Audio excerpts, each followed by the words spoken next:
Je mange bien, tout va bien, le podcast.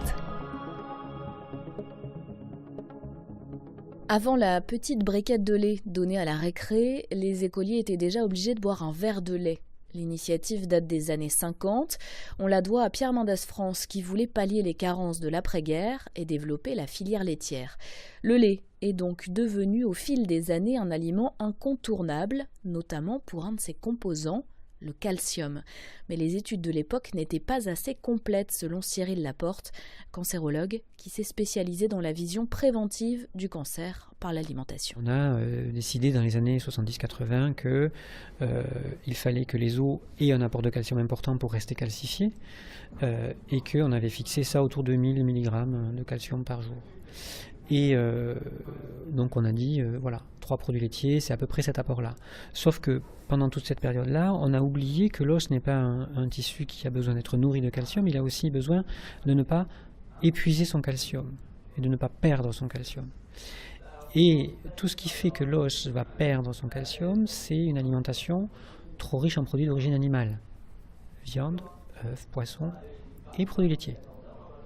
Donc si on adopte une alimentation avec une grande quantité de légumes et de fruits, on va diminuer la perte de calcium osseuse et on n'aura pas besoin de ces 1000 mg de calcium. Malheureusement, notre science moderne a été un petit peu trop loin dans l'objectivité absolue du fonctionnement du corps et que le corps il est probablement beaucoup plus complexe que ce que l'on a toujours voulu étudier. Un corps beaucoup plus complexe qui n'est pas fait pour boire du lait à l'âge adulte. Après 3 ans, en moyenne, l'organisme ne produit plus de lactase, cette enzyme qui sert à digérer le lait. Et comme on ne se confronte aux produits laitiers que depuis 10 ou 12 000 ans avec l'arrivée de l'élevage, selon Pierre Joyot, spécialisé en nutrition santé au centre de cancérologie de Sarcelles, nous n'avons pas eu le temps de nous adapter. Notre humanité existe depuis environ 7 millions d'années. Sur ces 7 millions d'années, si on le rapporte à une année civile, nous n'avons consommé des produits naturels et sains, des produits que la nature nous offre, pendant 364 jours et 6 heures. Nous ne consommons des produits issus de l'élevage et de l'agriculture, c'est-à-dire du lait et des céréales, que depuis 18 heures. Et pour aller encore plus loin, nous ne consommons des produits de l'industrialisation seulement depuis 18 minutes. 18 minutes. Ça fait 18 minutes que l'on consomme des produits transformés, raffinés. À l'échelle de l'humanité, on n'a jamais consommé ces produits-là. Et ce que l'on dit toujours, c'est que notre corps n'a pas pu en si peu de temps s'adapter en termes de génétique, en termes de physiologie, à des modifications aussi brutales. Sommes-nous faits pour consommer du lait, par exemple du lait de vache, sachant que le lait de vache est exclusivement fait pour un veau qui doit prendre 300 kg par an? Donc bien évidemment, non. Un veau littéralement arraché à sa mère, Brigitte Gauthier, cofondatrice de l'association de défense des animaux L214. Pour obtenir du lait, que ce soit de vaches, de brebis ou d'autres mammifères, il faut faire naître des petits. Et donc on prend le lait des mères et on évacue les petits. Donc soit c'est des femelles qui vont servir au renouvellement, prendre les successions de leur mère, soit c'est des mâles qui partent dans les filières de boucherie. Et aujourd'hui, en France, c'est difficile de faire un état des lieux. La filière dit qu'on a 58 vaches laitières en moyenne dans les exploitations, mais on voit très bien qu'il y a des très fortes disparités, avec par exemple la ferme des 1000 vaches qui compte aujourd'hui 860 vaches laitières. Donc il y en a 3,7 millions en France de vaches laitières. La majorité d'entre elles, 60%, c'est des Prim Holstein.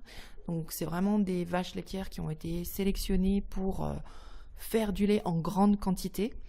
Elles en font 4 à 5 fois plus que des vaches dites allaitantes, dont on laisse le petit sous la mère.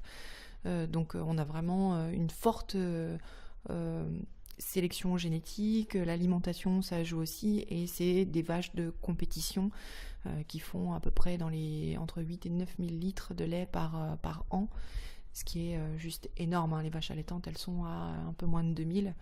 Donc on a des vaches qui sont poussées au bout. C'était un scientifique qui disait que, grosso modo, ces vaches laitières, c'est un petit peu comme si on leur faisait courir un marathon tous les jours, tellement ça leur demande de l'énergie de produire ce lait. D'autant que souvent, elles attendent un autre petit en même temps, puisqu'on fait naître les petits chaque année et qu'il y a 9 mois de gestation. Des vaches poussées à bout et très souvent malades. On peut voir qu'il y a souvent des cas d'infection des mammites, des boiteries, qui sont dus souvent aux conditions d'élevage. Donc, alors d'une part, déjà, cette quantité de lait qui est dans les pies, ça leur arque les pattes arrière. Et puis, le système de logette. Donc, c'est ces espèces de places de parking dans lesquelles on les met, ou dans lesquelles elles ont leur place attitrée, qui sont un petit peu surélevées de façon à pouvoir évacuer les déjections et qui leur posent des problèmes puisqu'elles sont obligées d'en sortir en marche arrière. Et elles peuvent se blesser au niveau des pattes. C'est des choses qui arrivent couramment. C'est un traitement qu'on voit aussi de la même manière dans l'agriculture biologique. Alors dans les bios, ce qu'on peut être sûr, c'est que ce sont des mammifères toujours et qu'on sépare toujours le petit d'avec sa mère. Donc on a toujours cette chose-là qui est aussi bien pour le petit que pour la mère une déchirure psychologique en tout cas. Un certain nombre d'éleveurs qui témoignent disent il vaut mieux les séparer tout de suite parce que c'est moins pire qu'à 3 ou 4 semaines. Évidemment, ce sont des mammifères, ils restent un très long moment ensemble normalement, et oui, l'attachement se crée on a des animaux qui sont vraiment très attachés les uns aux autres. Ce sont des animaux sociaux. Ça se voit dans la structure du troupeau et ça se voit aussi entre la mère et son petit. Et puis, il ne faut pas oublier, l'industrie du lait, elle est intimement liée à celle de la viande. Tous ces animaux finissent à l'abattoir. Aujourd'hui, la viande de bœuf, c'est de la viande de vache laitière de réforme pour une grande partie. Pour Brigitte Gauthier, le consommateur dispose donc de tous les leviers. C'est nous qui plaçons le curseur finalement. Donc on peut choisir de réduire sa consommation. Aujourd'hui, les Français sont c'est les premiers consommateurs de beurre mondiaux, premiers consommateurs de fromage mondiaux. Du coup, pour agir, déjà réduire sa consommation, ça peut permettre d'épargner un certain nombre d'animaux. Et puis on peut choisir d'opter pour ne plus consommer du tout de produits laitiers. Alors souvent on nous fait peur, on nous dit « Oh mais le calcium !»